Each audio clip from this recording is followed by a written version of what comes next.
I look sometimes at how we acted after 9/11, that we sought vengeance and wanted to make it right and to be, go after the people that came after us. Their approach was really very different, and they had every reason to go after the people. For many of them, their lives had been destroyed by the system of apartheid. I mean, young children who were not going to school. They're still behind in education. They're still paying for the fact that the Bantu education was not the education that they needed. But never mind, because Desmond and others just said, the only way to heal this nation is not to go after vengeance and not to start a war, but the way to heal this nation is essentially to get people to come forward, to tell the truth, to acknowledge what has happened here. And it was remarkable, because things that were just rumors, people came forward and said, that really did happen. Mm-hmm. I mean, Frank Chicani, who was head of the, this is more than you want to know, but who was head of the Council, head of the Council of Churches. The way I first got into all this was as General Secretary of the National Council of Churches. We had 700 councils of churches around the world. And all the general secretaries knew who one another was. We didn't all know each other, but there was a kind of fraternity of all of them. And Bears Node, a remarkable, remarkable white man who had been a member of the Broederbond, which meant he would have someday been in the government of South Africa, gave it all up. He was a pastor. He had to give up his church when he declared that he was going to work against apartheid. And he went to work as the General Secretary of the Council of Churches in South Africa. And he said, I will only stay here until such time as a black man emerges that can do this job, and then I must leave because that's my job. And of course, that man was Desmond Tutu. Well, talk to me about him. Good segue. Yeah, well. You were there at his... I was there at his, I was there when he was inaugurated as the Archbishop, which was also an amazing day. I mean, throngs and throngs of people. To know about Desmond, I will tell you that of all the international people that came to the plane, came to the country, all the bishops, as he called them, the peacocks, who were all dressed in their fanciest possible garb. And when we came, a small delegation from the United States, he came to the plane to meet us. Okay. And took us to where we were going to stay, and it was so like Desmond and he said, without places like the National Council in the United States that worked against apartheid, we wouldn't be where we are today. And he was always open to acknowledge where help had come from, as was Mandela.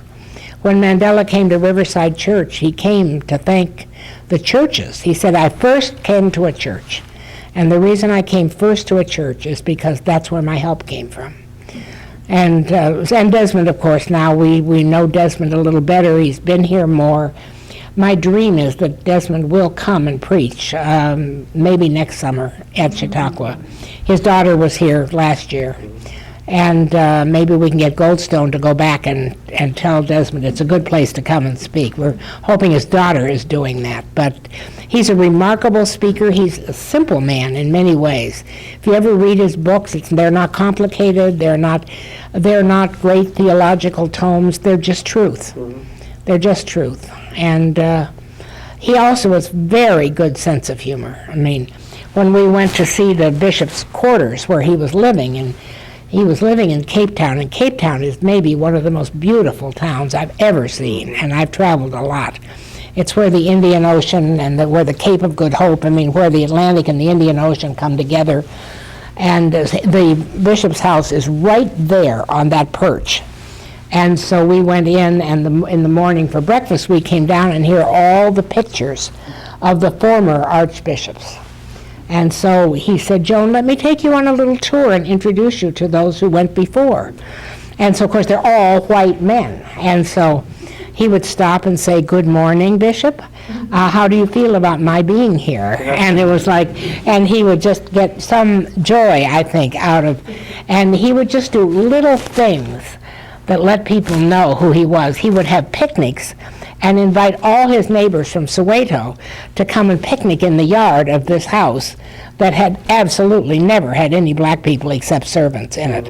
And that was just his way of letting people be known that he was there, that these were his people, but he never was mean. He never openly confronted. He never, I remember one time he was preaching, and the police came into the church, and they were there to arrest him.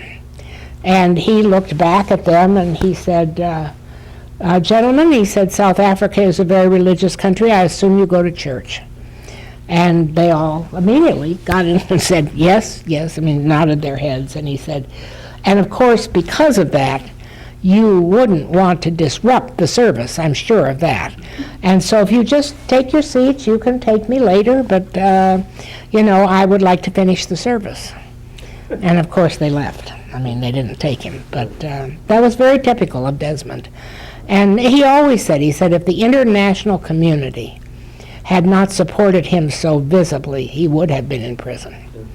But the fact that he knew that he was so well known, he used to say, the protection that people need when they're fighting injustice, they need allies that are well known and that people know they have those allies, and that will protect them from the treatment they might get. How did he become so well known? Did he use the media a lot?